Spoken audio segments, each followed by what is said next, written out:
The markets just opened up. For those of you new to our trading room this morning, welcome. I'm going to give you a real quick overview of what you're looking at here. This is called the diversified trading system, and it's diversified because we are looking at the market from 3 different points of view. Here in the top left, we have the Hawk Scalper. Top right is the Falcon Swing Trader. Bottom left is the Eagle Trend Trader, and the bottom right is the Raptor. This is the latest addition to the DTS family. The Raptor is kind of a hybrid. It's a blending of the other 3 instruments. All right, the charts we're looking at here are the NASDAQ. I'm also following crude oil and soybeans, but those are just markets I like to follow. I'd be happy to take a look at any market which is of interest to you.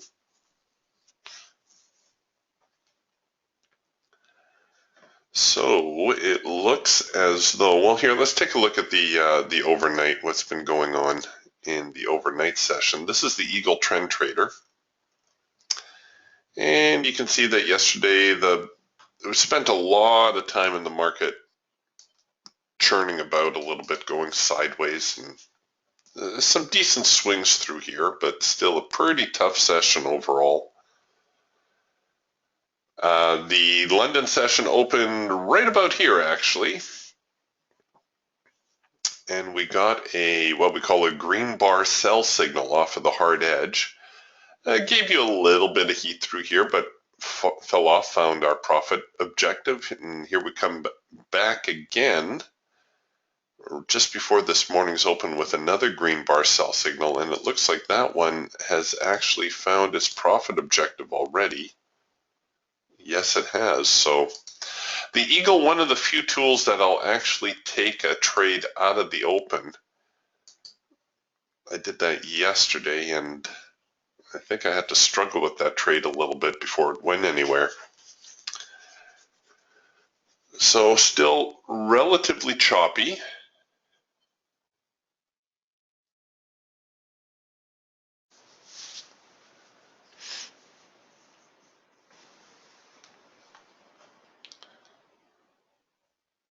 All right, I got a question here, and your questions are welcome. So please, if there's anything that you're interested in.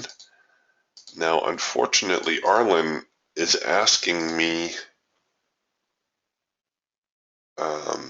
Eric, can you take a look at the Russell and or Brent crude? Now, unfortunately, Brent crude. Oh, and he's asking to see it on the Raptor. Unfortunately, Brent crude is not in my assortment, and the Russell is not in my data feed, but let me show you the mid cap. And the mid cap will be a pretty good compromise. And Cortez is asking to see the E-mini. Absolutely. It will load up the E-mini here, and I'll bring the E-mini over. I knew there'd be at least one E-mini trader in the group. Okay, here is the Raptor, and this is the Raptor with the ultimate support and resistance suite on it. These lines here that you see, this is an add-on. Just really quick, that's an add-on. You can put that on any chart, regardless of whether it's DTS or not. Okay, this is the mid cap. The mid cap is the S&P 400. It will pretty much follow the Russell like a puppy. Occasionally they get a little bit out of sync, but if you don't have the Russell in your assortment and you want to trade a Russell type instrument, the mid cap's a pretty good compromise. So here's the Raptor. And one of the things that we've done on the Raptor here is we've introduced this double cloud. This is something that we have a Raptor forum for Raptor owners. It's a private forum, but owners get together and they share ideas and they share signals. And this is a signal that's had particularly good success.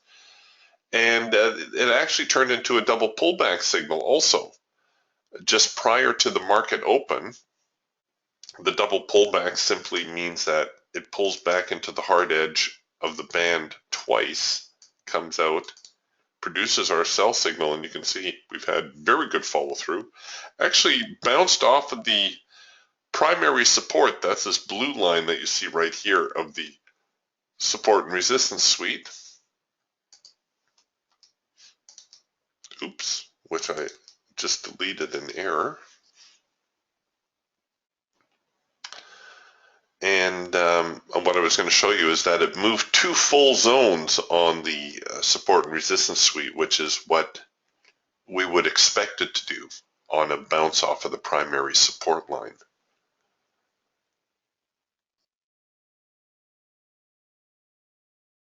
All right, so there's the mid cap, which would be very close to the Russell. I'm sorry I don't have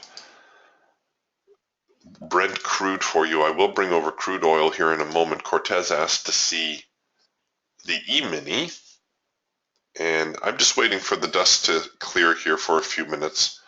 It does look like we're in a bit of a downward move today. Jim says, Jim, one of our room members, likes to shoot me the advanced decline numbers, and he says we're at a -1,000 on the tick. So that means the market opened severely oversold. Don't be surprised if we see a little bit of a pop to the upside here. All right, so here's the E-mini S&P on the Hawk scalper. And the Hawk, what we're looking for is we're essentially looking for confluence in our signals before we take a signal. All the signals, regardless of the tool, will develop the same way. Excuse me. Namely, we're going to have a warning dot when the signal starts to develop. And then when the trade parameters are complete, we get a triangle and a hash mark. This signal that you see right here is actually one of the signals that we look for. This is what we call a first micro-macro crossover signal. The micro line being the thin one, the macro line being the thick one. And it's the first signal that develops when these two lines cross and everything comes into sync. Very, very high probability signal. So you can see this morning, no exception. Unfortunately, that came pre-market, pre-open. Now that we've had the market open, it looks like the open signal occurred right here. We might be getting a little bit of a pullback, perhaps even a retest. That's what I want to be on the lookout for. We've broken down. Let's look for that retest, and let's look for another opportunity to sell. Now this may develop into what we refer to as a macro pullback signal. Macro pullback signal, another high probability signal for us. Let's see if I can find you a macro pullback. What happens is the micro line goes out of sync. Here's a macro pullback. It only went out of sync for a bar or two, so it's going to be a little bit tougher to see. But everything stays in sync except that micro line. It changed color, and that's a macro pullback signal. It gets its name because it pulls back to the macro line. So I'm thinking that may be what we're going to see here with the E-mini, which may also give us that retest that we were looking for. That would work out pretty well. 1 second here. I'm going to get you some links where if you're interested in some of these things that you're seeing here, especially the add-ons, you can find out more about them right here. Arlen's asking, what is the following arrow after the dot and triangle hash mark? The arrow shows us that the hash mark has actually been engaged. Now, I should mention the hash mark is a suggested entry. We don't necessarily always take the hash mark entry. So for instance, right here, this trade becomes a matter of logistics. I know I've got a swing low right here. Here, I'm going to pull this over just for a moment, like this is developing live. This isn't one of our stock signals that we look for. Therefore, if I'm going to take this signal, I might consider entering below the low. It's only 3 or 4 ticks to enter below the low. I may try to cover the trade up there. Oops, a little bit out of range.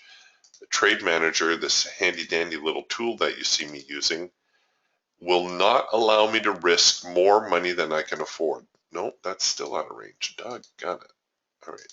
So maybe at risking 2% of my account, I'm just going to have to sit by and watch. All right. So here's the trade scenario, and maybe I'll choose to, enter below the low instead of the hash mark, because this particular trade scenario is not one of the scenarios that we focus on. It's not one of our high probability signals. And the idea is I don't want to get into a market that's not quite ready to go yet. So when you see the hash mark, it's a suggested entry. If the signal meets our high probability criteria, like this first micro macro cross signal, yeah, I'm all over it. I'll take it on the hash mark. Boom, boom, boom. Down we go. Nice little scalp. Thank you very much. And let's wait for the next opportunity. All right. So that's how that works.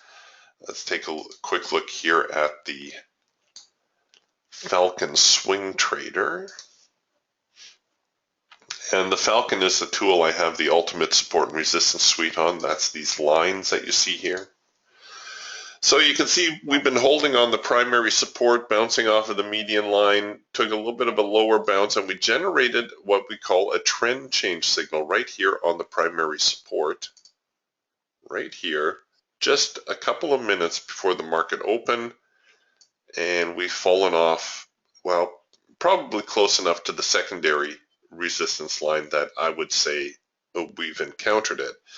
Now, a lot of times when we break this primary support, that's the blue line, or the primary resistance, we will see the market move 2 zones. Therefore, we might be looking at the E-mini trading down here around 2069, 2070. We'll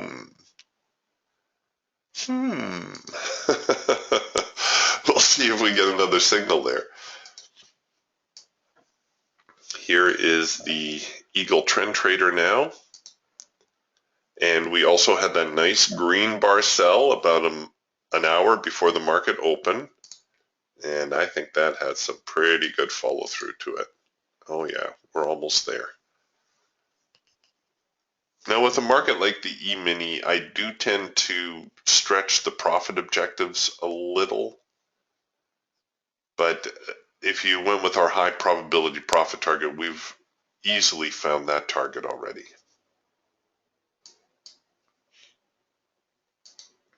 And last but not least, a quick look at the Raptor here.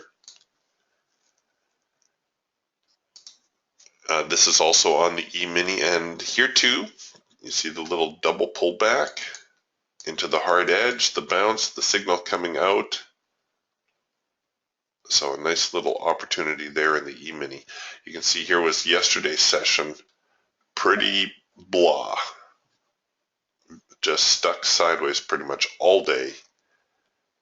Day before, a little bit better. At least we saw this reversal signal right here. Good follow through.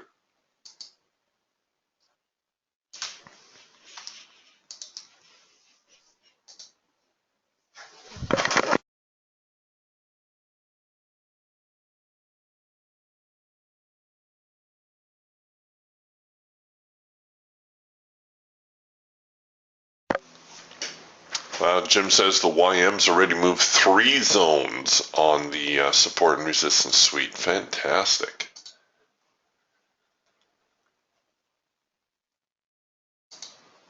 And apparently we've got a Fed meeting at 10:30 today, so that might put a damper on things. We'll see. So certainly couldn't be much worse than what it was yesterday.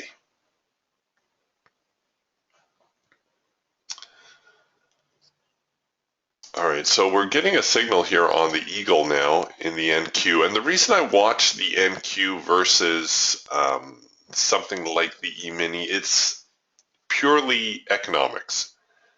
The NASDAQ trades at $5 a tick instead of $12.50. I can get a little bit more bang for my buck.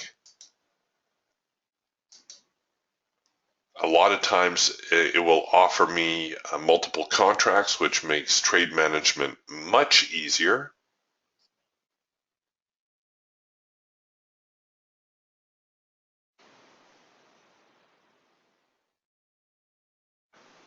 Okay, so here's the NQ. This is a soft edge bounce on the eagle. And once again, I'm going to offer up a couple of ticks here. Rather than enter on the hash mark, I'm going to enter below the low because it's only a little bit away. Or I could take what we call a second push entry, where I've let the signal engage, you let the signal retreat, and you're going to look for some renewed momentum to come into this market. I'm going to cover the trade here to the hard edge of the band, just in case we get that retest. Ideally, I'd like to cover the trade way up here, but I can't afford it. That's a little bit out of reach. You see, I've got Trade Manager set at 2% of my account, so it's not going to allow me to risk more money than I can afford to lose. Yeah, it looks like that hard edge is going to be the limit of what I can. Stinker, come back here.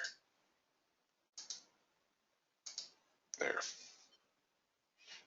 That's the max that I can afford to lose right there. So there's a certain comfort in knowing you've never overextended your account. The Hawk scalper here looking very sideways. We're getting all these yellow bars. Our filter is breaking up, so no real signal here.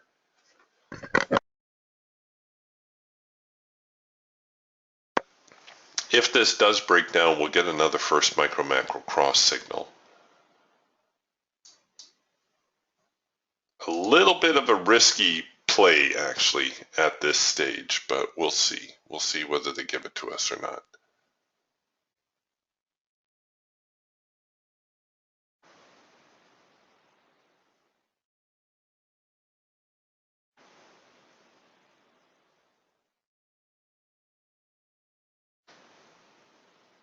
Oh, they're just hovering there. Just hovering. So we got the buyers kicking in here. They're trying to support the market now. All right.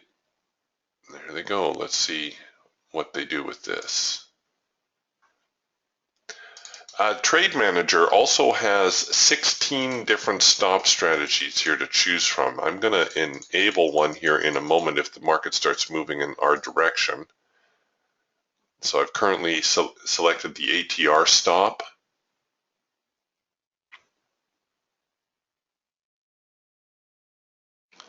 Come on, bears. Where'd you go?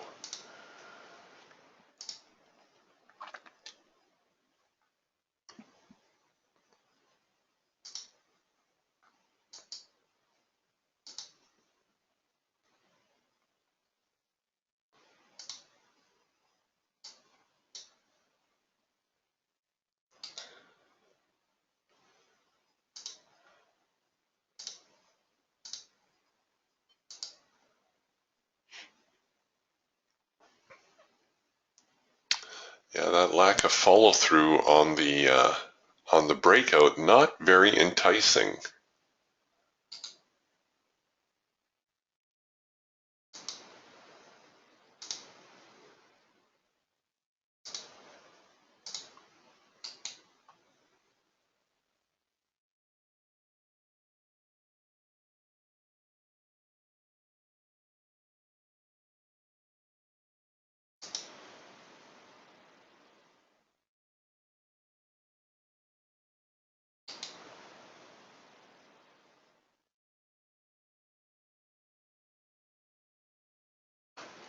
Okay, we're inching a little bit lower.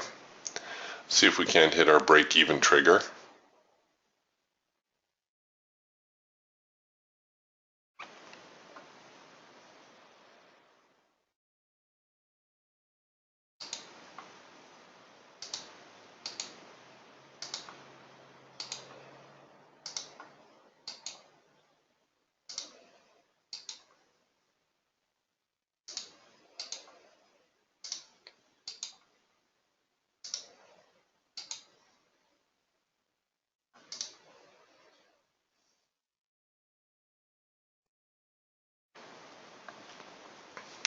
Come on. All right, so the trade has since snapped to break even. Yeah, okay, knock it off.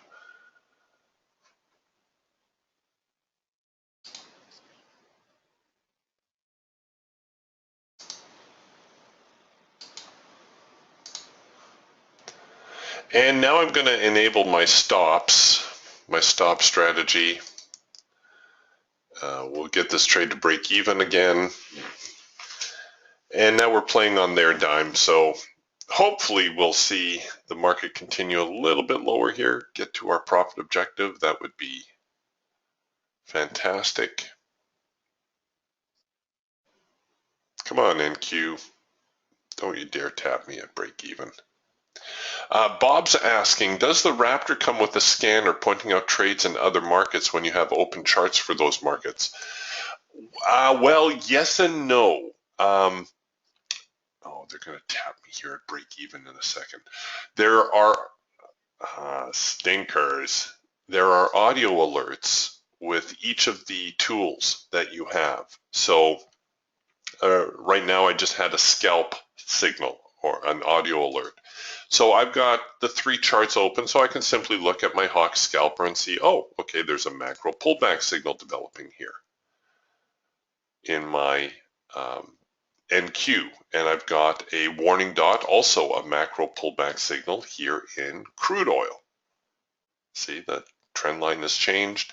I've got the warning dot, and I look at my other chart, my soybean chart, and there's no warning dot, so I know the warning came from crude oil and or the NASDAQ.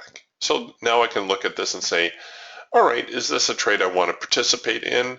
Yes, all right, this is how I'm going to set it up. And if everything's to my liking, I throw in the order, and then I can go look for other opportunities. Now that this is into yellow bars, that's not a trade I want to do, so I'm going to scrap that. And here on the NQ also, we've started to drift into yellow bars, so that's going to negate our macro pullback signal. The other thing that is available to you is what's called the market analyzer. And the market analyzer is this nifty tool here. And this is a little bit of a scanner. So it will look at all the markets that you're following, and it will tell you the signals that have been developing in the Hawk, the Falcon, and the Eagle. So you can see here in the British pound, or for those Forex traders among you, the pound US dollar pair, we are short across the board. So if I go take a look at the British pound, I should load that up. Give me a moment. There may be an opportunity brewing there. Here's the status of the Canadian dollar and the yen and so on and so forth.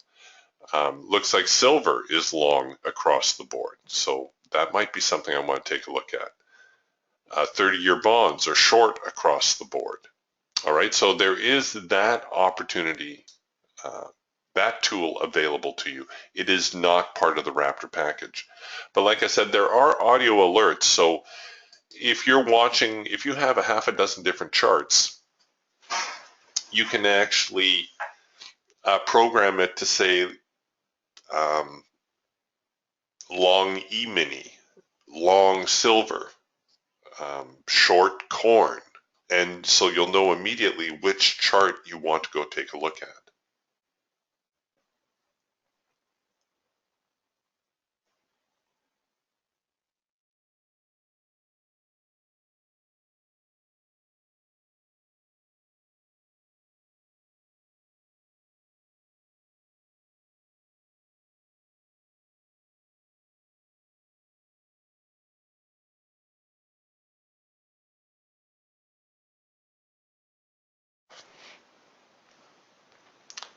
Ken is asking, don't you trade crude? Well, sometimes. I'll be honest with you. I follow crude mostly for the people in the room because crude is an insanely popular market.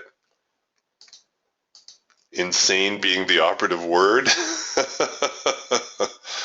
I have seen more wild moves in crude than I think all the other markets combined. Let's put it that way. But joking aside, there can be some very strong moves come about in crude oil. Just 1 second here. We'll get...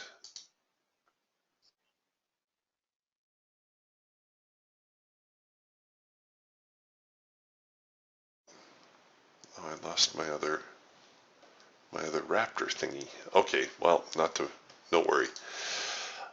Here's crude oil. We're still hovering around this $42 a barrel mark. The thing with crude is it doesn't really like being this low. Crude tends to trade within ranges, especially the CL contract, which is what they refer to as sweet crude or West Texas crude. And normally, in the past, it's traded, say, between 85 and 105 a barrel. And then we saw that insane spike where it got up to, what did it get? It's been so long, I forget.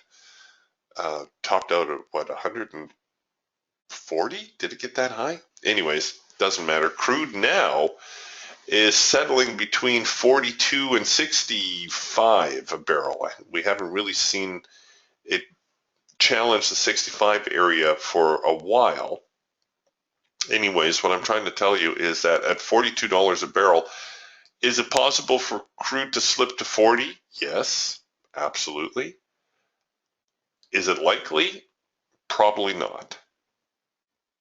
It's either going to continue to hover around 42, 43, 45, or we're going to start see a little traction, get back up to that $60, $65 range, after which time it will probably reverse again and start making tracks toward the 45 area. We're getting yellow bars here on our hawk, so that's going to nix any signal we're looking at. Here is the Falcon on crude. And you can see it seems fairly content to be hovering around the primary support. We did see a little bit of a breakdown, maybe working on a trend change signal lower actually. I'm going to do my best not to predict where crude's going to go next because my prediction will probably be wrong. Here's crude oil on the Eagle, and you can see our daybreak lines, just how quiet this market has been of late. That was yesterday's whole session. This was the day before. This was the day before that. Like just very, very quiet. Speaking of add-on tools, while I'm here, this is the Trade Forecaster. And again, an add-on, you can put it on any chart, doesn't have to be DTS. And right now, Trade Forecaster says we are in trend mode for almost another half an hour, after which time we're going to move into swing mode. And I think that's going to put us pretty close to the inventory report at the bottom of the hour. So right now, crude definitely looking bearish. We're working on a hard edge bounce here. This is a red bar buy signal, which is 1, 2, 3. Well, hey, we do have our rule of 3 signal. We don't have the test of the extreme yet. So getting a little bit of mixed signals here on crude oil.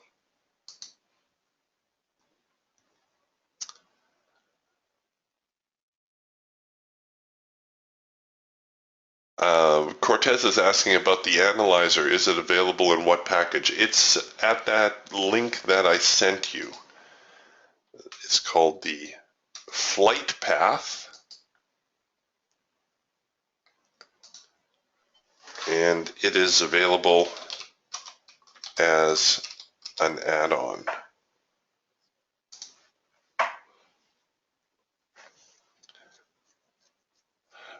Jim is asking what's the tick value on crude. It's $10 a tick. Well, I guess I better start paying attention here. It looks like we're starting to break down a little bit.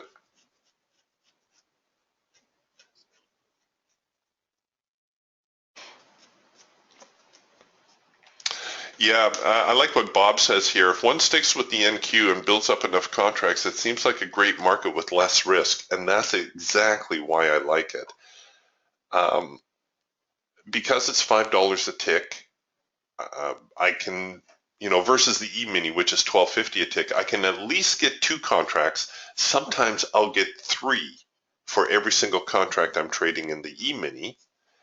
And of course, managing a single contract is a nightmare, right? It's very, very difficult to manage a single position because you've got, well, case in point, our trade that we took here.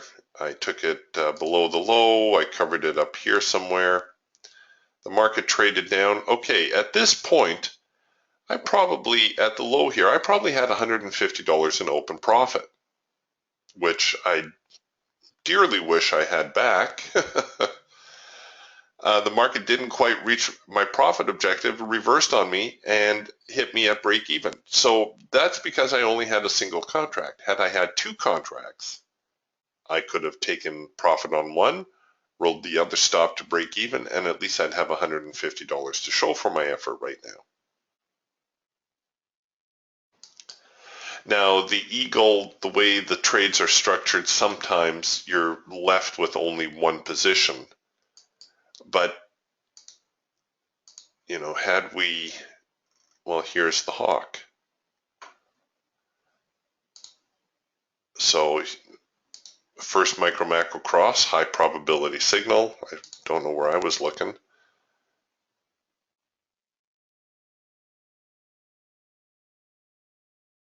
Why are they only given? Let me just check something here. Oops.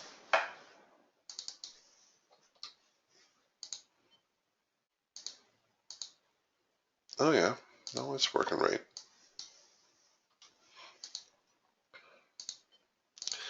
Okay, let's say, okay, I don't know what was wrong before. It didn't seem to set up correctly. There we go. All right. So had I taken this signal on the hawk, I could have scalped out with part of my profit because I'm trading 2 contracts now. Trade Manager is allowing me 2 contracts.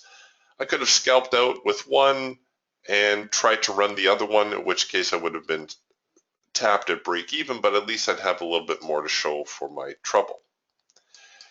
With higher tick values like the E-mini, higher tick values, even tools like the Russell sometimes can give you some grief in this respect. First micro macro cross to the upside, by the way. See if we can do something with that. Ooh, slipped us a tick. Stinkers. Come on, get up there. But yes, you're right. It does give you more management options. The $5 tick amount is more palatable if you happen to get stuck on the wrong side of a trade. So there's a lot of advantages. And the NQ, of course, look at these ranges. It makes some great, great ranges. Definitely nothing wrong with trading the NQ.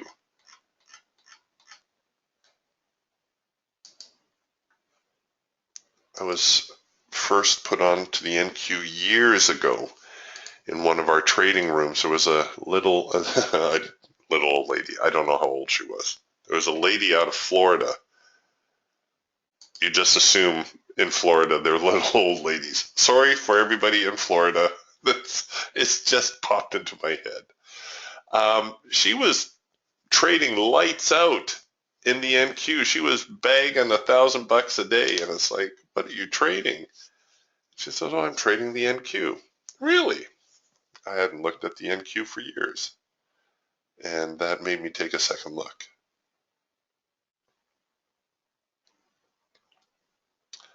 Bob is asking, are there enough quality trades on the Raptor on a daily trading day? Short answer, yes. Long answer, it depends on the market you're watching, of course, or your market mix. But yes, there are, you can see we've had a few signals already. Where did we open? We opened to the double pullback signal, which occurred right here.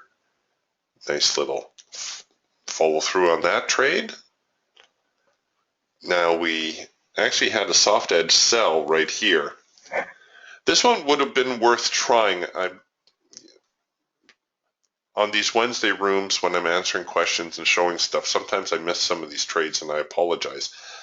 But the key to this signal right here, this little buy signal, was the test of the extreme. That's what we refer to when the market tests the lows, fails, produces a buy signal. Now, this is a little bit riskier because it is counter trend and the market may actually develop into one of these double pullback scenarios and then come out of here with a sell signal.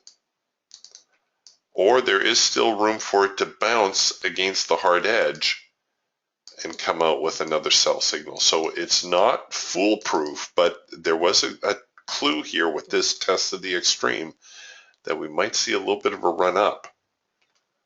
Now, I wouldn't get too anxious about this signal just yet. I suspect that the sellers are going to step on the buyers pretty quick here, come back, retest this area of support, at which time we should generate another signal to buy, hopefully somewhere through here. And that should give us a buy opportunity there.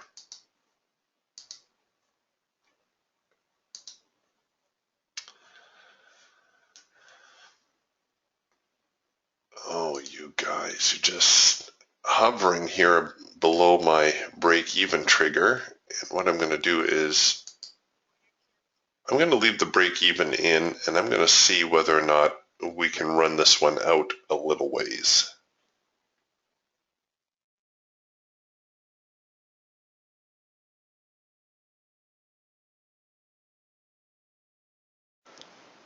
All right, while we're waiting for that trade to behave, I got a question here from Ken. Can you explain this little deal right here? This is the Geiger counter.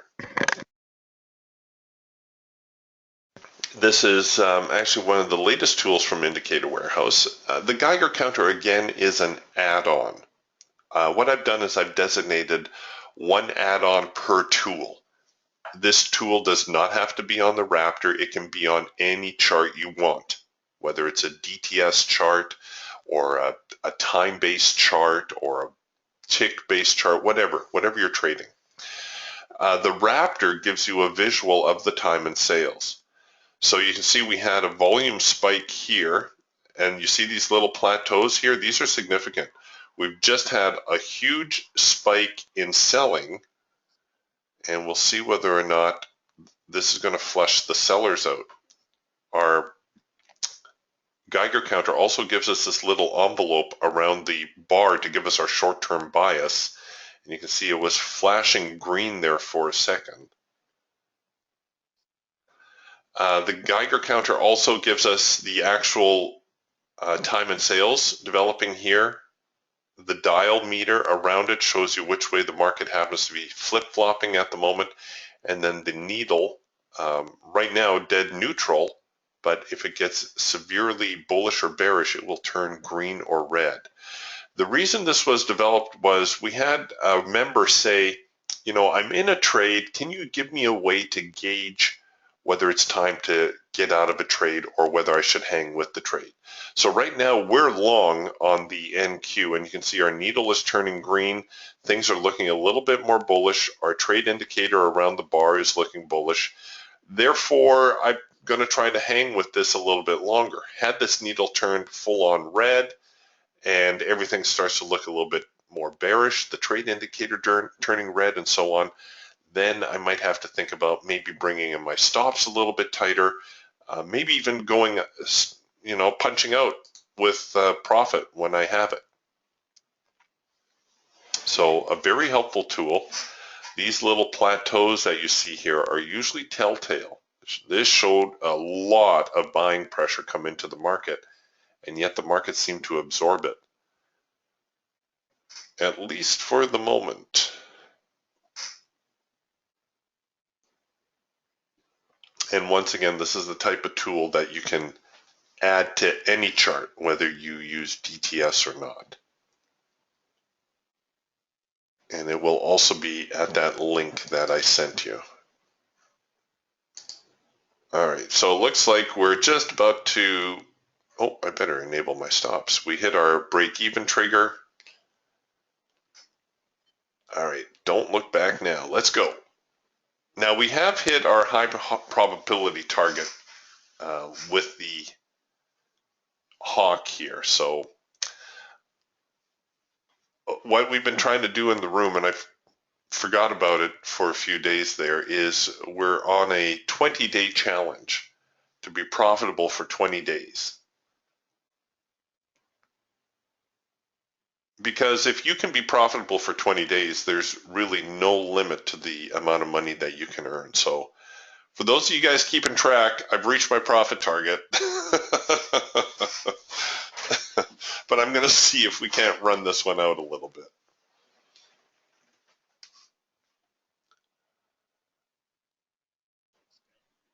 Bob is asking, oh, look, they're going to come back and tap me at break even. Bob's asking, can I see the support and resistance suite on the Raptor NQ? Absolutely.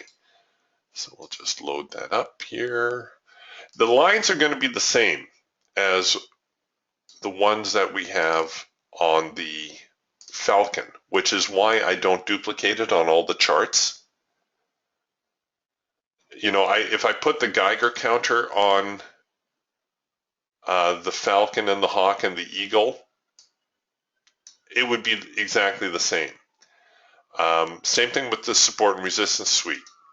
Like the numbers you're going to see are identical. Where are we here? The levels end up being exactly the same. All right, so it looks like we did get some support here off of the secondary support level. That's this pink line. And look at that, we hit this one right on the number. And it looks like we're going to try to trade here to 45.23 3/4. After which we're back here to 45.33. That's going to be our primary support area. With the support and resistance suite, the median line kind of just reminds you that there's 10 lines below, 10 lines above. Very often it will set the bias for the day. If we're trading below the median line, the market tends to be a little bit more bearish.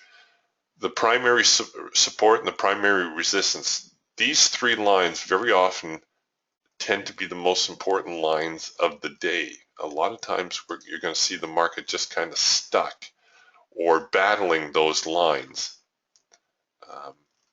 Is yesterday a better example? Maybe. Yesterday traded below outside of the primary support, came up, bounced a couple times. But you're going to see that occur very often where the market is really fighting these three lines here.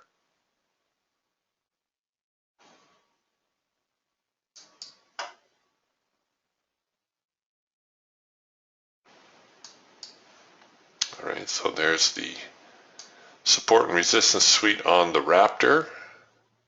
Oops, and what did I just do there?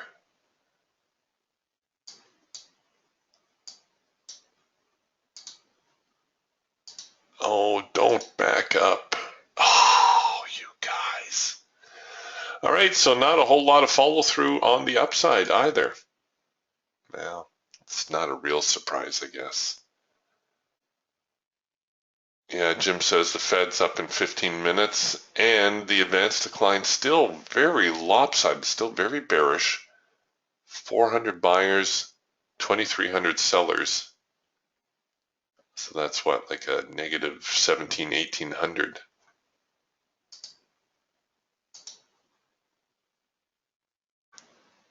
I'm doing some rough rounding there, folks.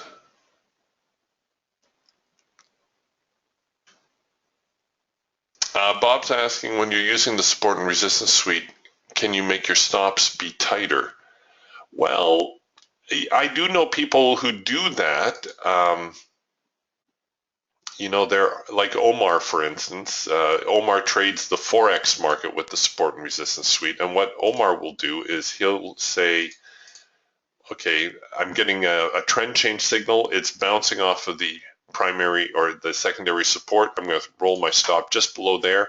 And what he'll do is he'll anticipate a two-zone move. So he'll use it to cover the trade, and he'll use it also as a profit objective. But here's the thing about running tight stops. And I can see some of you starting to roll your eyes because you know where this is going. Those of you who have been in the room with me before. I'm not a fan of tight stops. A lot of you think that if you run a tight stop, that's the way to be successful. But the problem with running a tight stop is that, let's say you took this signal here and you're going to run a tight stop like this. And let's say you're one of these guys who says, oh, I'm just trading a small account. I'm going to be very conservative. I'm only going to risk 3 contracts. So you set up your trade like this. The problem with running a tight stop is that you're going to get stopped out before you get to your profit target. So you're going to incur a loss here before you incur a profit because you've strangled your trade. So then you say, well, I'm going to run a loose profit target. So then you do something like this, and all of a sudden you start risking more money than you can afford to lose. If this trade happens to go sideways on you, all of a sudden you've tanked $600, and let's say you're trading a $10,000 account, that would be like 6% of your trading capital, which is a big no-no. Better way to do it is to limit your risk to a certain percentage of your account. This is the trade manager. This is exactly what this tool does. So this tells me that no matter how I set up this trade, I will never end up risking more than 2% of my trading capital. So if I choose to set up the trade this way, oh, I have $300 at risk. If I choose to set up the trade this way, oh, here, let's stretch it a little bit. I can risk it way down here. Oh, I can actually risk it further. 1 second. I can choose to risk the trade. Just went outside of range. Risk the trade down here. I still have $300 risk. Well, which trade has the higher probability of success? Now, we're talking probability of success, not risk-reward ratios, which are made up, by the way. Probability of success. Well, it should be obvious. The one with the bigger stop. It's more likely I'll reach my profit target before I hit my stop loss with my stop down here than with my stop right here. So why would I do that? Well, to skew the probabilities in my favor for one. And remember that your stop loss is nothing more than a safety net. But I want my safety net to only lose an amount I can afford, not an amount that, I set just because I didn't know any better. Now here, I want to show you something else. This is the true power of the trade manager. Okay, so I can risk it. Oh, did you notice, before I get into this, did you notice what changed? The dollar amount stayed the same, but the contract size changed, right? This trade scenario, I would have 5 contracts in play. This trade scenario, I only have 1, but the risk amount never changes. So not only does the trade manager help you protect yourself so you don't risk more than you can afford to lose, but it always correctly capitalizes your position so that when you do have a winning trade, you will also maximize your profit. So you're minimizing your losses and you're maximizing your profit. This is the exact opposite of what most traders do. Most traders maximize their losses by strangling their trades, and they minimize their profit because when they do have a winning trade, they don't have enough positions on. We know trading is tough, right? So when you have a winner, you want to maximize that winner. How many times have you been in a trade? You know, you hum and haw over a signal like this and you say, oh, all right, I'll take the trade, but I'm only going to throw a single on it. And you set up your trade like this. And the market goes and goes and goes and goes. And you say, why didn't I take more contracts on that trade? Well, because you're not position sizing correctly. You are maximizing your losers and you're minimizing your winners. Whereas if you had a tool like the Trade Manager, and you could set up, say, you're going to take 50-50, you're going to take half your position on target, the other half you're going to let run. So good, I've got profit on one, I'm trading 3 contracts, I got 2 on as a runner, and I'm going to enable my stop strategy, and I end up getting stopped out down here. Like, what a fantastic move. That's the only trade you have to take all day because you correctly capitalized yourself. Now, if this trade had not worked out, oops, it was right about here somewhere. If this trade had not worked out, okay, you would have taken a $300 hit, but that's an amount that I can afford to lose. That's only 2% of my trading capital. That's not going to ruin me.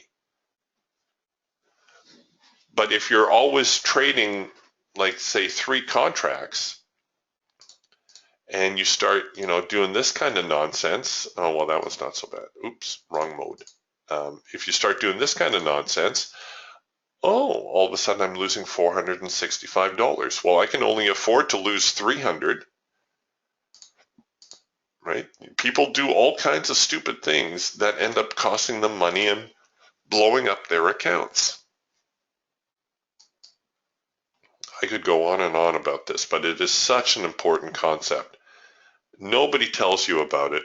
Everybody feeds you this baloney about risk reward ratios and how you should only risk, you should always get twice the reward as to what you risk.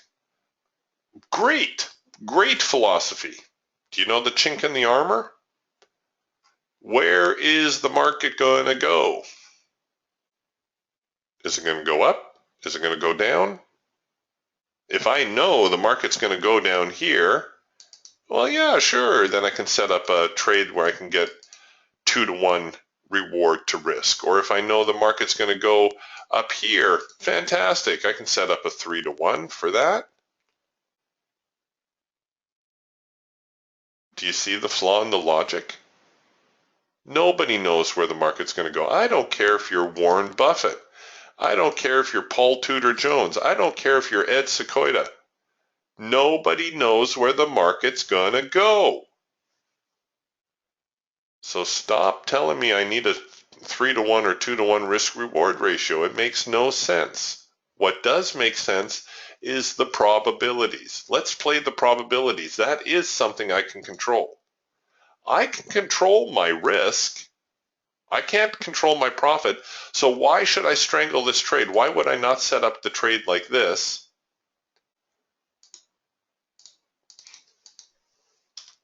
Why would I not set up the trade like this?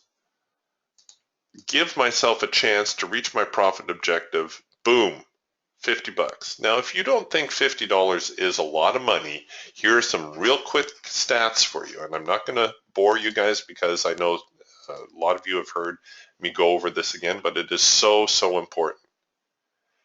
If you take 2 $50 trades a day and you are only trading a single contract, that is $20,000 a year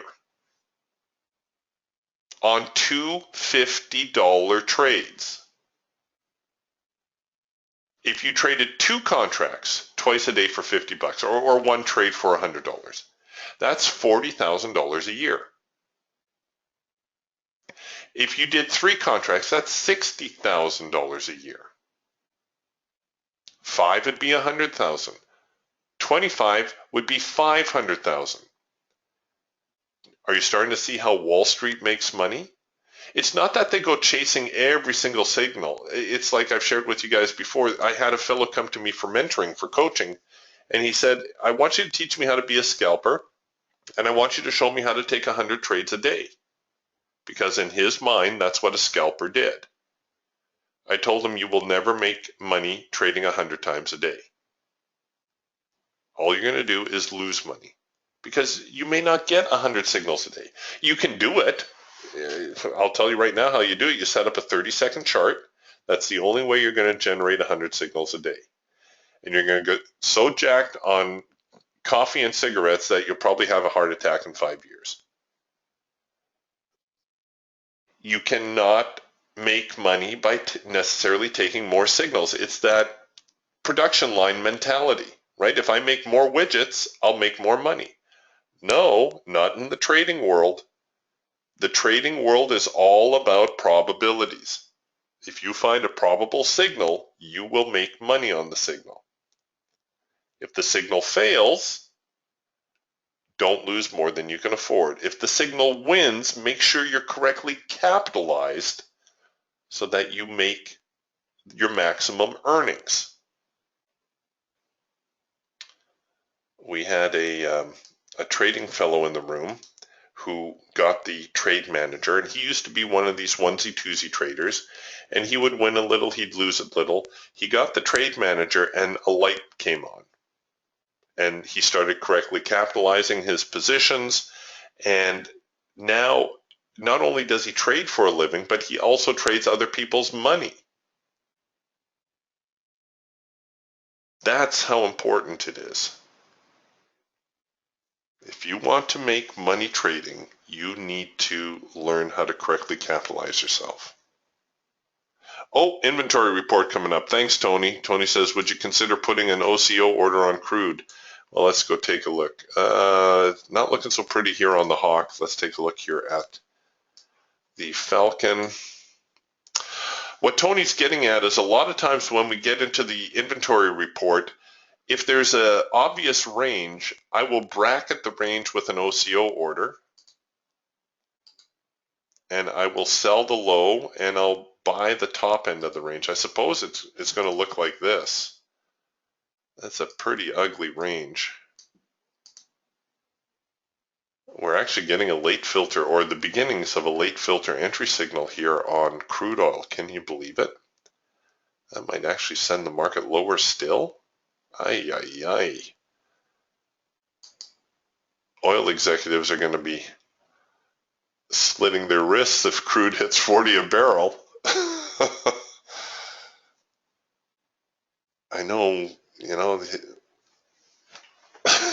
I was going to make a crude remark about an oil executive's Learjet needing an engine rebuild, and now we won't be able to afford it, but that's not nice. All right, so we'll let this play out. We'll watch the OCO order. Honestly, I wouldn't trade the OCO order like this, but it's kind of fun to watch. The crude inventory sometimes gets a little bit lively.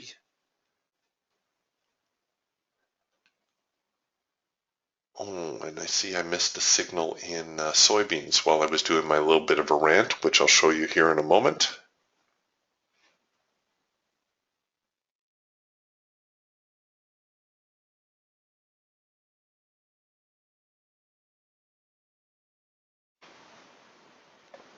And Max, I'm going to deal with your question.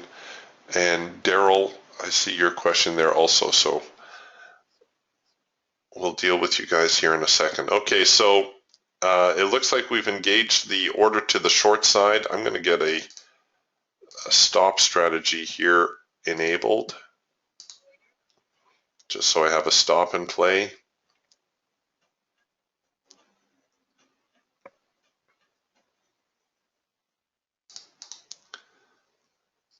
And we'll see whether or not they actually have some follow through there. Oops, are you going to roll that already? No, I don't think so. Let's hold that right there.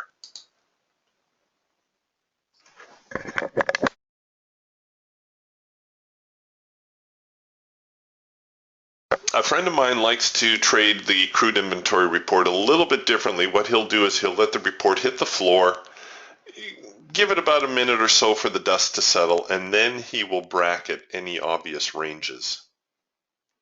We did get the late filter entry signal though, right here. They slipped us a couple of ticks on the entry, which was not nice, but very typical of crude.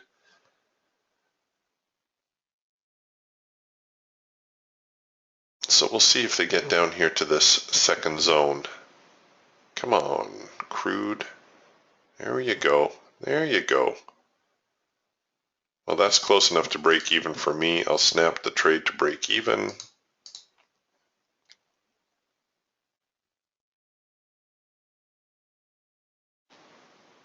And here too, like we've got open profit.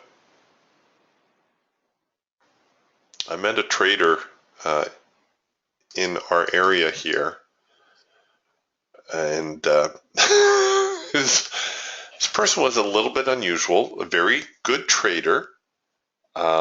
They quite literally traded by their gut. I'm not joking you. They quite literally would open up a chart. They were a little bit clairvoyant. And again, I'm not knocking anybody. But they would look at a chart and they would get a feeling whether they should buy or whether they should sell. And I thought that was a little odd, being more of a technical trader myself. But this person's money management skills were second to none. I have never, ever encountered a person who managed their trades so well.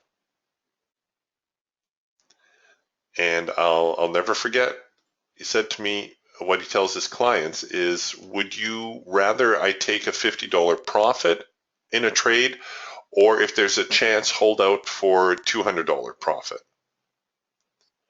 And of course, most of his clients would say, well, hold out for the $200. And he said, no, that's the wrong answer. You take the $50 profit for the exact same reasons that I've just expounded to you. And if you think you can't make any money, this person has a beautiful property right on the ocean, and they were doing a major renovation on the house. I forget how much money he said he was pouring into it, $100,000 or $200,000, and he was paying all cash.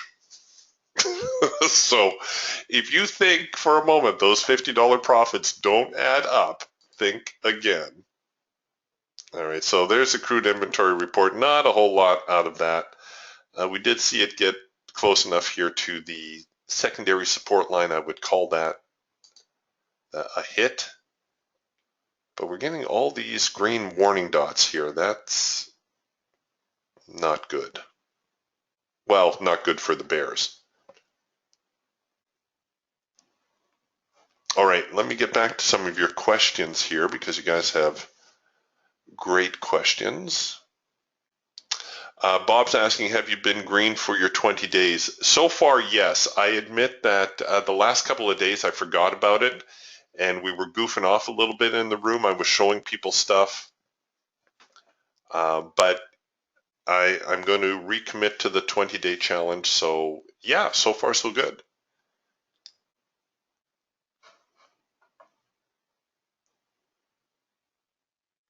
Phil is asking, does the trade manager include everything shown on the chart?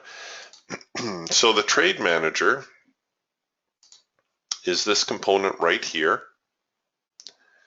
And yes, it includes all this. It includes the risk, what we call the risk manager portion, where you can preset your profit targets, or you can manually set your profit targets.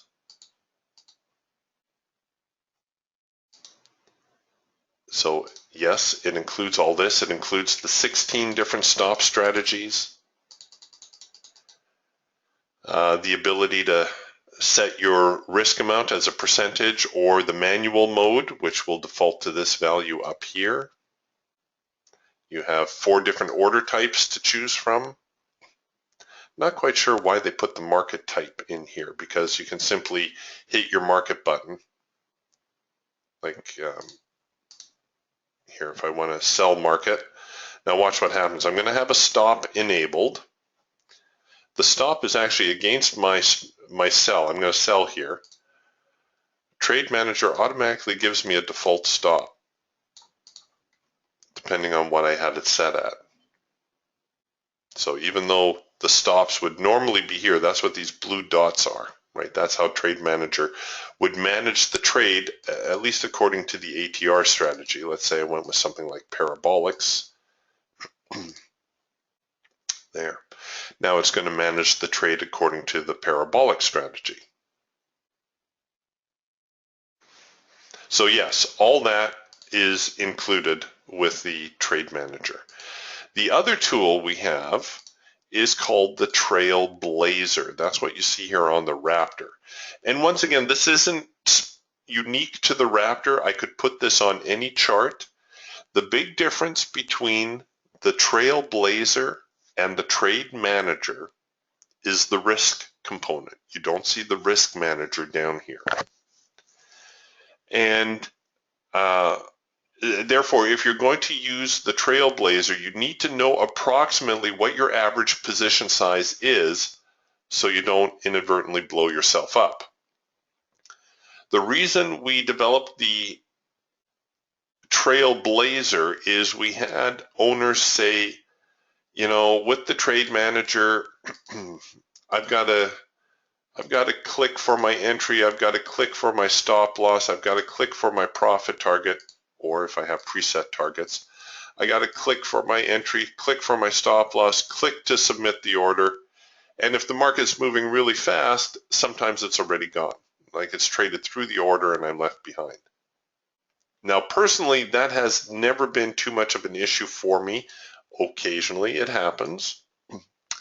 So the Trailblazer was developed. And with the Trailblazer, you preset your position size and your targets up here. So in this case, I have one contract for 20 ticks. I have another contract for 0 ticks, which means it's a runner. And I can set as many contracts as I want here. Let's say I want to have, 4 contracts on at 20 ticks and 1 contract on for a runner or so on. But I know that's outside my position size. The way this works, however, it's a one-click system. So if I hit sell market, I have my stop enabled, I have my profit targets enabled, and I can, just enter the market like that in a heartbeat. So that's why the Trailblazer was developed, but it is missing that risk manager component. So you're always going to need to know in the back of your mind your approximate risk size, all right? So those are the 2 tools that we have for managing your trades. They're invaluable though, really. They will make, well, I want to say make or break you. They'll make you as a trader, and without it, you might get broken as a trader.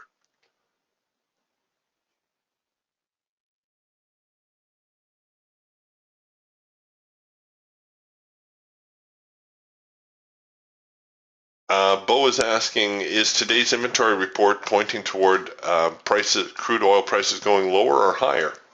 Well, at the moment, it looks like I don't know what the report said.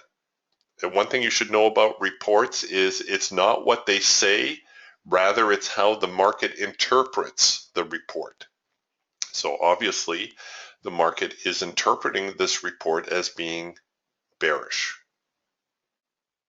So either there's a lack of demand, or there's an overage of supply, or whatever. However, the market is perceiving this report. For traders like you or I, getting a handle on the market perception prior to the report release is nearly impossible, which is why I trade the signals on the chart rather than try to trade the report itself. Yeah, Bo says 2.62 million barrels, and I have no idea whether the market would anticipate that to be bullish or bearish. However, since prices are going down, I would say that they consider that to be bearish. Dan is asking, where can we learn about the difference in the trailing stop strategies? Well, there is a manual that comes with the Trade Manager. And of course, there's always the internet.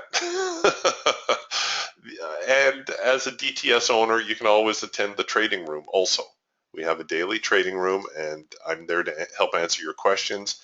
A lot of these things you can just play with too. The bar high low is perhaps the only one that you're not going to find listed on the internet, because this is the one that I developed. This is how I trail a stop. So let's say we've got this sell signal here, and I choose to sell it here and cover it up here. And we'll see if the market tails off here a little bit. I'm getting in a little bit early here, but whatever. We'll let it go.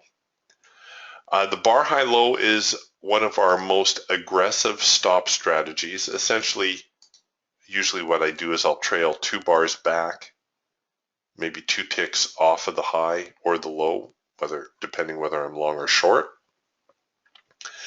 And once again, I don't usually enable it right out of the gate. I try to give the market a little bit of room to sort itself out to make sure that it is in fact heading in my direction. After which time I will enable it. Let's just see. You know what? I'm going to enable it. We'll see if we can get it to go lower, and you'll see the Trade Manager automatically roll the stops up. Come on, just give me 1 bar here. I only need 1 bar to roll. Oh, of course. Of course, when I'm trying to show you something. Norm's asking, do you get the Trade Manager with the DTS, or do you have to buy it separately? Adam will normally bundle things for you. If you're interested in buying more than one tool, or the Trade Manager and the Raptor, or the Trade Manager and DTS, or so on and so forth. I'm going to let you know Adam's email address here. It's adam@indicatorwarehouse.com. Oh, yes, Max asked. Oh, okay, you guys see how it automatically rolled your stop here? So we'll just let that go. Max asked a question about Trade Manager, and I got quite a few questions here, so bear with me. Max is asking, I have Trade Manager, but I have yet to get grips with all its facilities. Can you monitor the trail stop indicator while doing trading exercises to get a feel for which trail stop method works best for whatever you're trading? Do you tend to stick with one trail stop method for each market, or do you switch depending on market conditions? Great question, Max. What I tend to do is what you just saw here is I'll set up the trade initially how I want it to be, and then when the market starts moving in my direction, if I have more and more open profit, I'll tend to get more aggressive with my stop strategy. So whereas I may initially start with something like the swing high-low, which is very conservative, when the market starts to get more aggressive, I'm going to look at maybe employing parabolics or the bar high-low strategy to try to cover more of that profit. Now, regarding the initial stop, what I tend to do is, by default, I'll usually go to the ATR strategy, and I'll open up my chart and I'll say, okay, has it been following the market pretty well?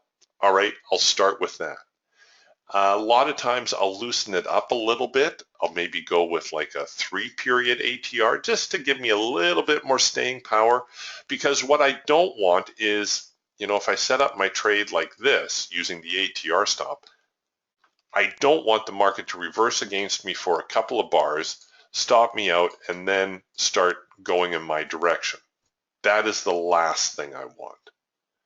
So I want my initial stop to give me a little bit of staying power. So even if I have the ATR stop and I'm looking at these swing points, I might look at it and say, okay, I'll risk it up to here. And in which case, I'm going to have to disable my stop initially. I'll leave the preview on so I can see where it is. And then when it starts going in my direction, I'll say, all right, we're moving along now. The ATR seems to be following pretty well. I'll enable the ATR, and now it will snap my stop from up here at $300 down here, so I'm perhaps only have 150 at risk now. All right. And if I was following this trade further, and now let's say I had a runner in play, I've got a lot of open profit, right? I don't want to necessarily watch $150 in open profit evaporate. So maybe now I'm going to go with something like a parabolic, which is going to really get in there tight if the market starts to reverse, or perhaps a bar high low, which will be tighter still, right? So that enables me to really protect a lot more open profit, because I know this isn't going to go on indefinitely. There's going to be a pullback in here somewhere, so why not capture more of that profit? So that's how I do it. I definitely readjust as the trade develops, depending on the situation. All right, so it looks like we reached our profit objective there on our Falcon trade. And did we get our profit target? Or yeah, we did. We got our profit target. Hooray for us.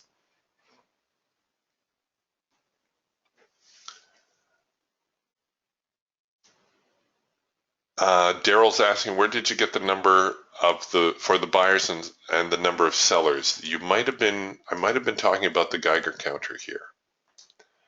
And this follows the time in sales. So essentially what we're looking at here are like the bid-ask numbers. All right, so that's how I can see where the buyers and sellers are. I apologize if some of your questions have gotten stale. If I've missed it, please remind me. All right, I'm getting to everybody else's here.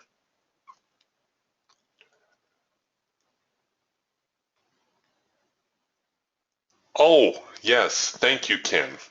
Ken says you're still in the September crude contract. What are you doing? You should be in October. I forgot to save my template. I am actually trading October crude, and I forgot to save it. Thank you for reminding me. I'll do that right now. Can Trade Manager be applied to trading equities? Jerry asks. Absolutely, as well as the Forex. Any market that you can plot on NinjaTrader, whether it's an ETF, stocks, Forex, futures, yes, you can definitely use your Trade Manager. You know, all credit to Adam. The Trade Manager was something that he mentioned to me about 5 years ago. He said, Eric, I want to develop software that automates my stop strategies, automates my profit targets, automates my risk exposure. And I said, I didn't think it was possible. I didn't think for the retail trader, the computers were powerful enough to do it. First of all, because that's usually something you only see at a industrial level, like with the big trading houses. By the way, folks, these tools here, this is exactly how Wall Street trades.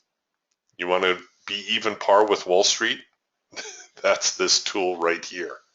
This is exactly how they trade. Well, except for the high frequency stuff, which we can't duplicate at our level.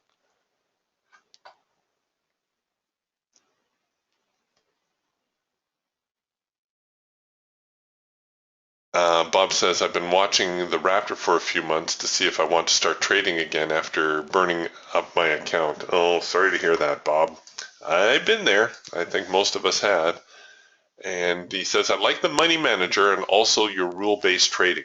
Very, very important. Like I say, people have the misconception that you need to have a lot of signals to make a lot of money.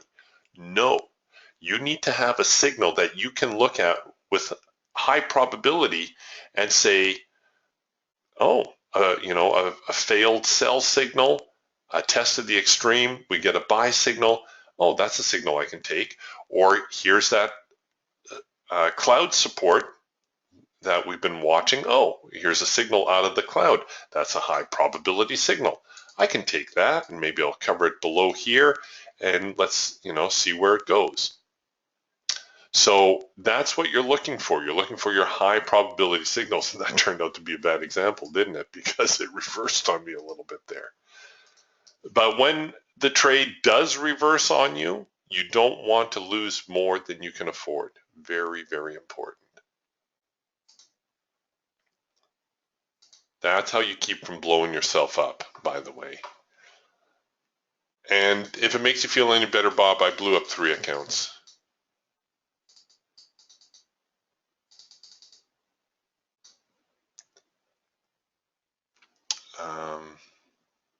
Okay, Dan asked about the stop strategies. I got that.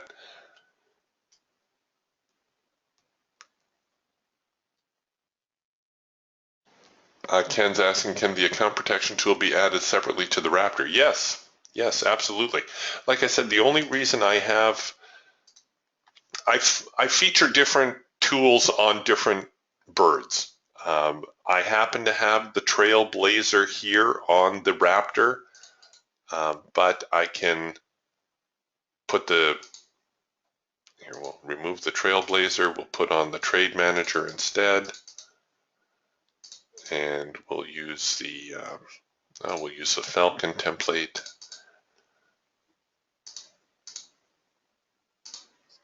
And voila, now I have the Trade Manager on the Raptor, and it works exactly the same way.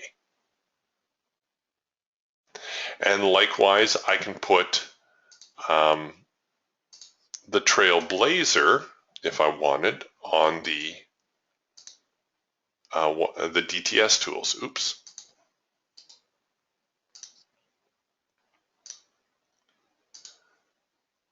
So if you like the feel of the Trailblazer instead,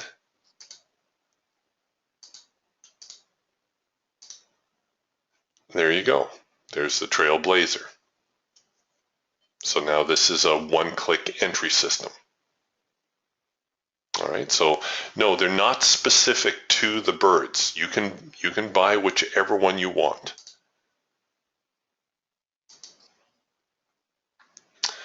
Just like the support and resistance suite, the lines, I could put them on all the charts. I normally only put them on my Falcon because I don't want to confuse everybody. Things start to look a little bit cluttered just in the room. Like if I was doing it at home, okay, it'd be a different thing.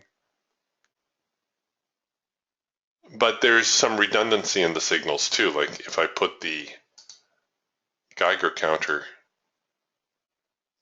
where did you go, Geiger counter? There you are. If I put the Geiger counter here on all my tools, there's nothing to be gained. Or unless you want to have it on all your tools, I mean. The information is exactly the same. As soon as it finishes loading here. Uh-oh. I hope I didn't break it. Okay, you're going to see it plot here in just a moment. It needs a minute to produce some lines, but you're going to see the information is identical.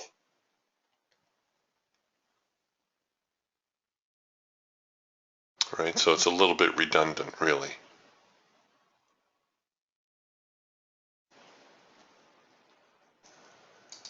Like I said, unless you want to have it on all your tools. And same thing with the support and resistance lines or the trade forecaster or the day ranger tool, which I haven't touched on yet. The day ranger gives you your average daily ranges. So you can see the market seems to be contracting. Our 30-day range around 200, 210, 10-day range also around 200, 5-day range only around 170. Currently we're sitting at around 150. So the ranges do seem to be contracting a little bit. And we're getting you can also use these as profit objectives or stop objectives. So you can say, okay, well, the average range is around 200. I'm going to risk 10% as a stop or 15% as a stop. So you can go here to your fixed stop strategy and you can say, okay, 10% would be 20 ticks. And I'll go 20 ticks off of the high. And there's my stop. So if I get a signal here, which I don't have a signal, but that would be my stop loss. 20 ticks off of the high. Or if you want to use this, say, as a guide for your profit objectives, and you say, I'm going to run a 15% profit target. So 15% of 200 is 30 ticks. So I'm going to run a 30 tick target. Here's our, well, not quite a macro pullback signal, but we'll use it anyway. So there's my 15% target. So there's a nifty way that you can use the day ranger.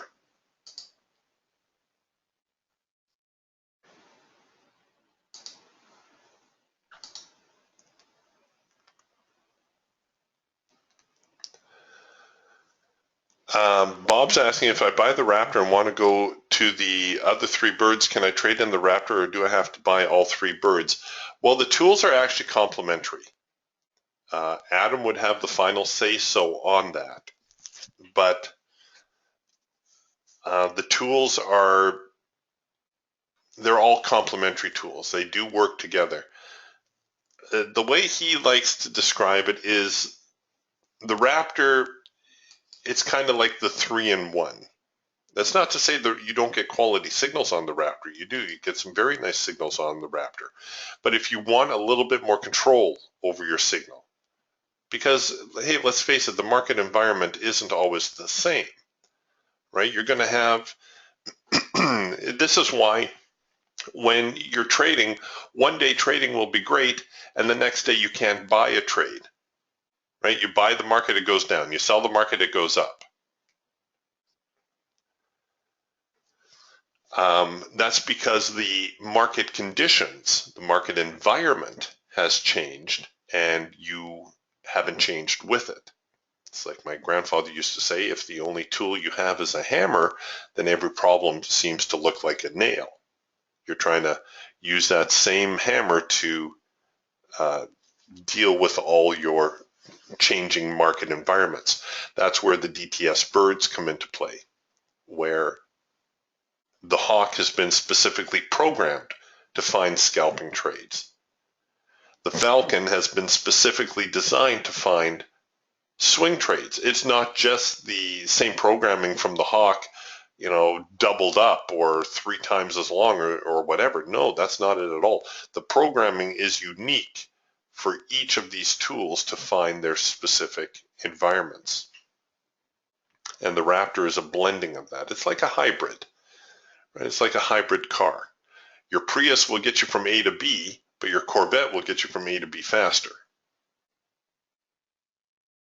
They're both cars. You're still getting from A to B, but the Corvette has been designed specifically to get you there fast, right? The Prius has been designed to get you there efficiently.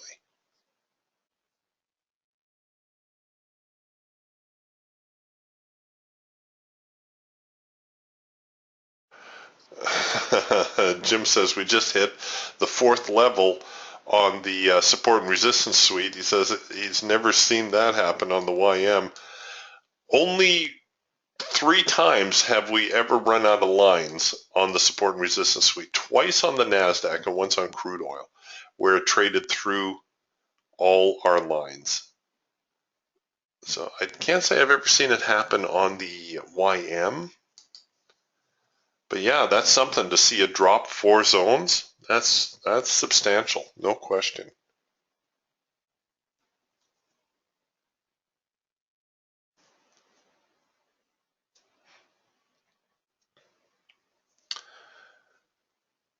Let's see here. John's asking, so if one is more into scalping, can you go over the signals that occurred this morning? Absolutely. So the scalping tool here is our Hawk Scalper. And what I'm going to show you here really quick so you get an idea of what we're looking for. This is what we call our Hawk cheat sheet. And essentially what it does is it highlights the high probability signals for you. These are the signals we're going to focus on. So you can see our first micro macro cross signal, the strongest Hawk signal. This is our highest probability signal. Macro pullback signal, another high probability signal. Notice we ignore this signal entirely because it is not a high probability signal. 4 arrow consolidation, high probability signal.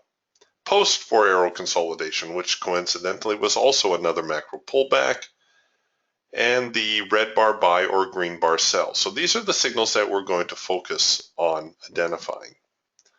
So this morning, well, was this, let me go back here a little bit to the open. So we open right about here, just pre-open, we had a first micro macro cross signal, and that had huge follow through. Followed by our next high probability signal on the scalper was right here, the macro pullback. Now I know you're looking at this and saying, well, Eric, why didn't you take any of these signals here? Well, you could have. You can certainly take a secondary signal, even though it's not one of our high probability signals. The problem here is, where do I cover the trade? Because I know full well that this trade may develop into a macro pullback signal, so I would have to cover it back there at the least, just in case the market started to peel back against me and turn into a macro pullback. But in this case, it was a non-issue. The market just kept going lower and lower and lower. So there's our macro pullback signal. Let's see, I do believe that hit our high probability target, but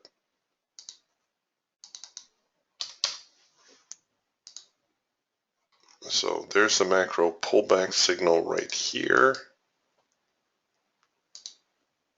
I'd probably set up the trade something like that, and we hit our high probability target, and the market starts to reverse, and we come back with a green bar sell signal. Now the thing about the green bar sell, we know they tend to develop near the end of a trend. So there's 3 things you can do with it. You can either sell the green bar sell signal, you can set up to buy the failure of the green bar sell, or you can simply use it as an early warning that maybe the trend is going to reverse.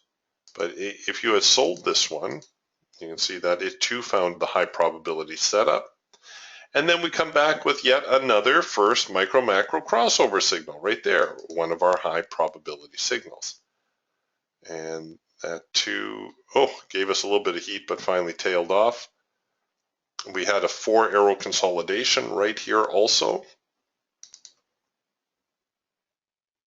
I would actually consider this another first micro macro cross. Even though they didn't cross over, everything went out of sync and came back into sync. So just within the first 15-20 minutes, we had 1, 2, 3, 4, 5 signals. Okay, and then the market flounders a little bit. First micro macro cross higher.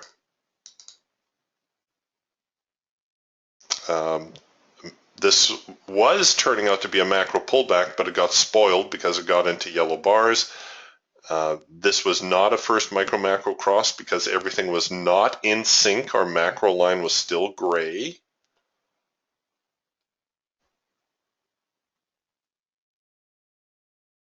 Okay, first micro macro cross. And another very good follow through. So it looks like it's been a pretty good morning as far as the scalper has been concerned. What did they say? Keep your powder dry? That's what you want to do. You want to hold out for these high probability signals. Ignore the rest. Just wait for those and you'll do fine.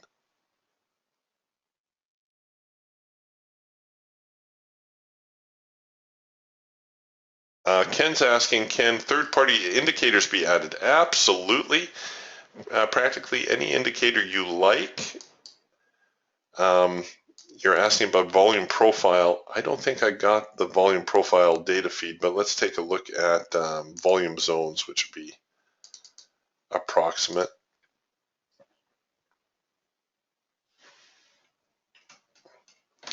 Stochastics, RSI, Bollinger Bands. I don't know how well you can see these, but there's volume zones on there. Yes, you could add volume profile. It's a very robust system. You can add anything you want, really. It will not affect the DTS signals.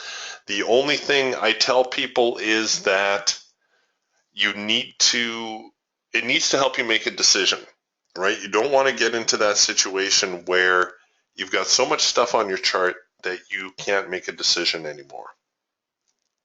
That's when you run into problems. If volume profiles help you make a decision, then by all means, go ahead, use them.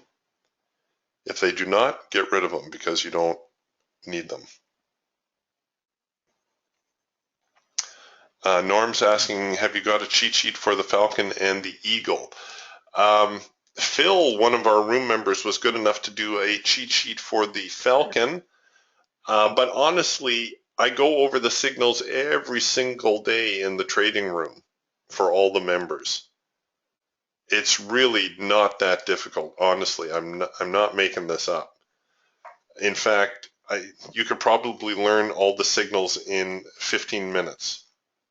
Like the Falcon signals are dead easy also, and we did this on purpose. We purposely made it easy.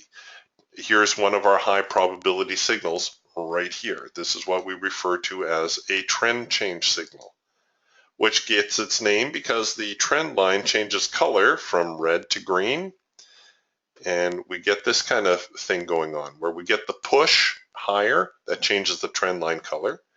We get the seller's reaction, then we get the buyers coming back and the signal develops. High probability signal. Here's a trend change signal going the other way. Here's the push that changes the trend line color. Here's the buyer's reaction. Here's the seller's and the sell signal. So very, very easy to spot. That's one of our high probability signals. We also have what we refer to as a late filter entry signal, and let's see if I can find you one. No, haven't had one this morning. The late filter entry signal, we're going to pretend here for a moment. The late filter entry signal occurs when the filter goes out of sync and comes back into sync, but the whole time the trend line does not change color. Very, very high probability signal. That's the kind of signal that prints money, that kind of signal. Here, I know you don't believe me, so I'm going to find you one. Here's a late filter entry signal. Trend line does not change color. Filter goes out of sync, comes back into sync. Signal fires, boom, down she goes. Very, very high probability signal. No word of a lie, like 99 times out of 100.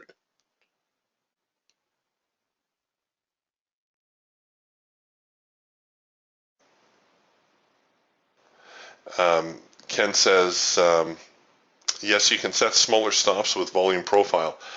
Yeah, but don't forget, Ken, it's not setting the small stop. You're going to be risking the same amount. If you're doing things correctly, you're going to be risking the same amount whether you put your stop here or whether you put your stop here. The only difference is you will be able to take a larger position size. So your profit end may change, but your risk should always be an amount you can afford. All right, that's very important. Muy importante.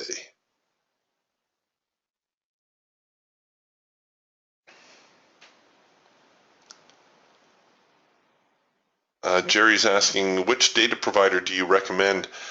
They all have their pros and cons. I'm with Kinetic right now, and I'm pretty happy with what I've been getting from them. I was with Zenfire before they blew up.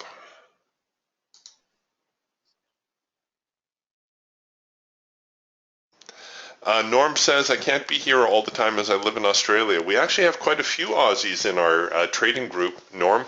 And all the sessions are recorded, so you can always review them at your convenience, and I am always available via email.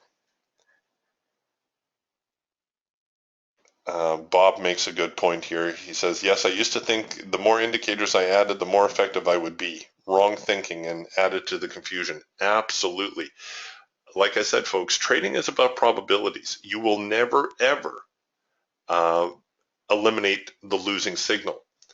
People always think, oh, if I could just tweak out that losing signal, I'll be profitable.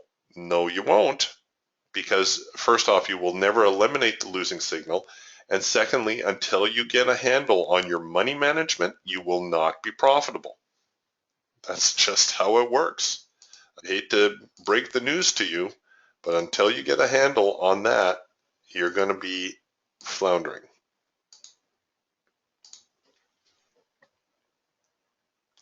Michael's asking, what is the trend line called? And it is on my Raptor. Yeah, I think I've got actually an older version of the Raptor. I think some of you, the new Raptor, and of course I'm always the last to know these things, comes out with a RMA on it. Let's see if yours looks a little bit more like this.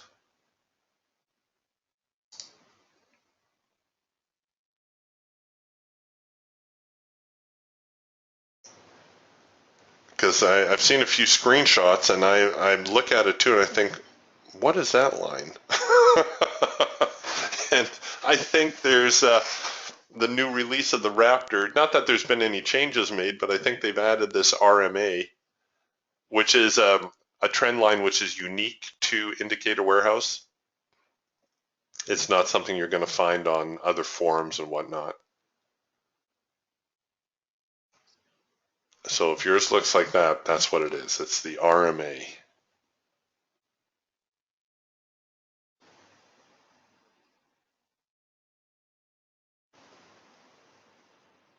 All right, I'm just going to set things back to how I had them. If anybody has any questions, please ask away. Otherwise, we might button up the room for the session, call it a day.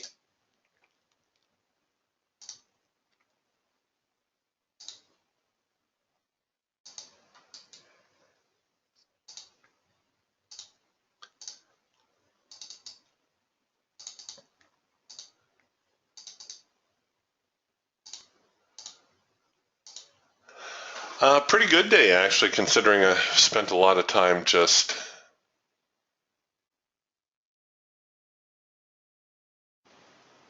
going over some of the tools here and whatnot.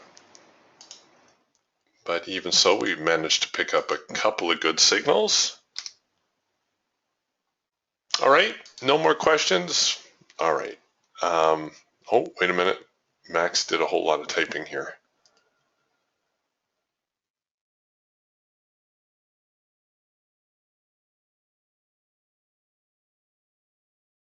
Oh, fantastic. I didn't know this. Max says, by the way, regarding the trade manager with Forex trading, there's at least one Forex broker, if not more, who lets you trade any number of single units of Forex. For example, 1, 2, 3, 4, 5. That means you can use the trade manager to trade exactly the adaptive position size rather than having to go to the nearest rounded number for your lot size. Yeah, that's an issue with the Forex sometimes, and the trade manager will account for that. It will round to the even number lot size. But that's good to know. That's really good to know. Oh, interactive brokers, really. Max says IB is one of them, maybe more. They do have a trade minimum, however.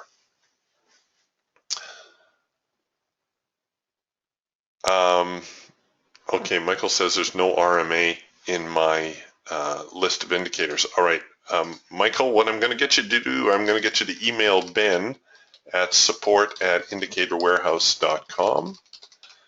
And there is Ben's email address. Ben is one of the programmers. If you can send him a screenshot, he'll know exactly what you're talking about, and he will be able to tell you what is going on. All right, you guys, DTS owners, I will see you in the trading room tomorrow morning. Everyone else, if you are trading this afternoon, we've definitely got a bear market here today, so I would be more open to selling opportunities. I do think we do have some room here to head a little bit lower still. Definitely, if we can sneak below these lows where we're obviously seeing some support. Okay, you guys, we'll catch up with you next week, DTS owners. I'll see you in the trading room tomorrow morning, and we'll talk to you guys later. Bye for now.